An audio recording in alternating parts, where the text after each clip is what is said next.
Hey there, Dylan Robbins here with Lifetime Quality Roofing. We are here with one of Progressive's insured, Mr. Ensminger. The claim number is 1223-7952-33921.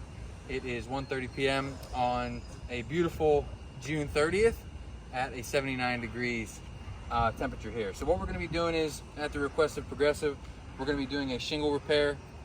And what that looks like is we've chosen this area right here that has not been touched yet, because we are going to see how the two courses above the shingle we're going to take out perform under repair. We have a similar Owens Corning match here, and in order for us to do that, we're going to be using this putty knife, which is the flattest surface possible to unseal these shingles. So as we do that, I'll talk through a couple things that we're seeing, and we'll see how the shingles perform. So at this point, we're going to unseal the tar bond under the shingle, looking for granule loss, any matting transfer. There is wind-driven debris under here, which shows me that, obviously some of these shingles are a little bit unsealed. But we'll continue. Minimal granule loss as we unseal the shingles, which is to be expected. And this roof is actually stapled on. So maybe one of the reasons that we're missing some shingles here. The next thing that we're going to do is we're going to be using this flat bar, as I like to call it, to remove the nails on the two courses above. And in order to do so, we have to lift this shingle just a little bit. Like I said, we don't have nails, we actually have staples.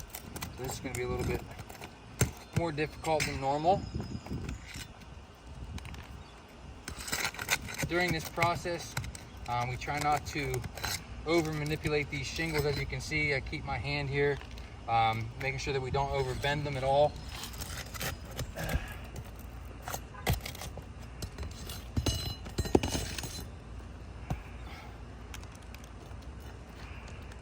Almost to our first row here.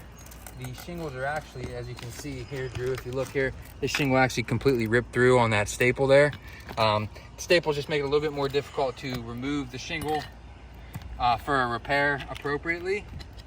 So we want to make sure we're accounting for those types of things. These nails are also rusted, which shows me that there is water getting in on these nails as well. But we're going to move up to the next row above.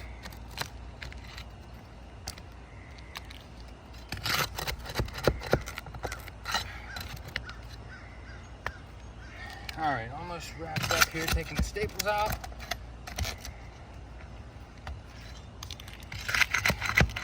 A little bit of granule loss that's continuing, as I'm sure you can see.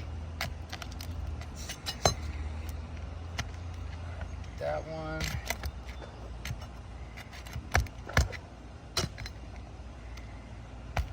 All right, we should have two more.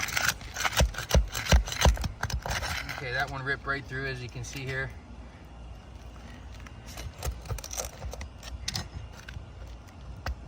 Alrighty, one more, and our shingle should come out. Just trying to be as delicate as possible. These shingles are pretty brittle, so that's why you see them rip very easily. Interesting. So as you can see here, this shingle was cut down. It's only a 2-tab.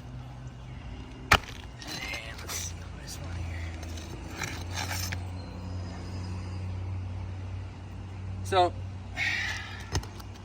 as you can see, with the standard 3-tab shingle, these shingles are cut down to just 2 tabs on this portion of the roof, which shows you that a typical 3-tab shingle will not repair appropriately.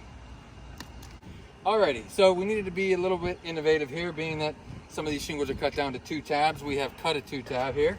We're going to continue with our repair. So this is going to be a little bit different than normal, but as you can see, it lines up pretty appropriately here. This is an Owens Corning shingle, gray shingle, that is pretty standard, 36 inches across, but we had to cut it in order for it to fit in here.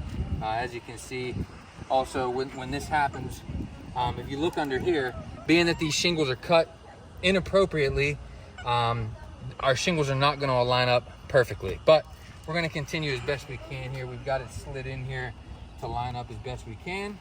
So what we're going to do, instead of, we're going to 6-nail across as Owens Corning as a preferred platinum contractor does, but we're going to have to nail into an older shingle over here. So without further ado, we're going to move on to that part. This is where you will see more significant granule loss as well. We keep these nails as close to the tar strip as possible.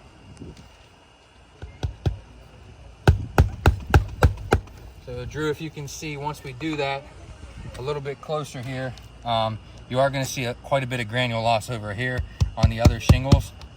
And why granule loss is important is because granules are added to shingles for two reasons.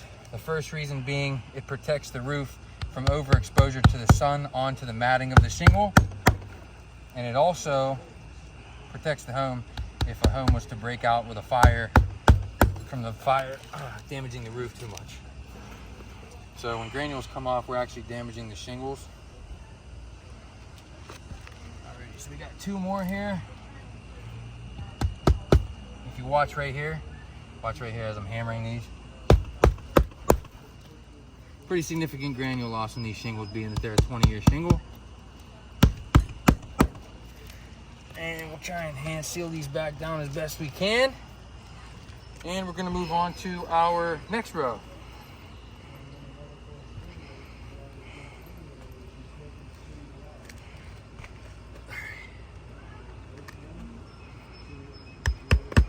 Check it out right here.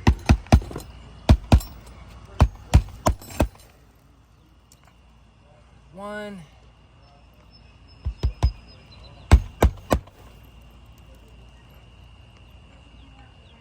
All right.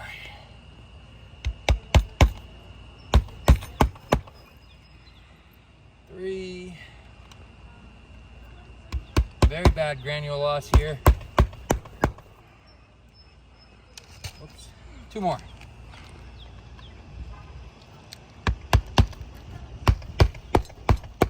And our last one's gonna go in down here. And we'll be done with this 2-tab repair. All right. So now that we've wrapped up that, as you can see, we disturbed a ton of granule loss. There's stuff laying all over our new shingle here. This shows you that this roof is brittle. It is too old to be repaired. We have also minimal, but that's because we don't over manipulate shingles here. We've got a little bit of creasing going on through here. But what will happen over time is, now that we disturbed all of these granules here, as wind and rain hits this roof, all the loose granules will be washed away ever so lightly. If I just take my finger here and wipe the loose stuff off, the creasing will begin to be more exposed as time goes on. So without further video, this repair does warrant the Ensminger family a full roof replacement based on a failed roof repair attempt. Thank you.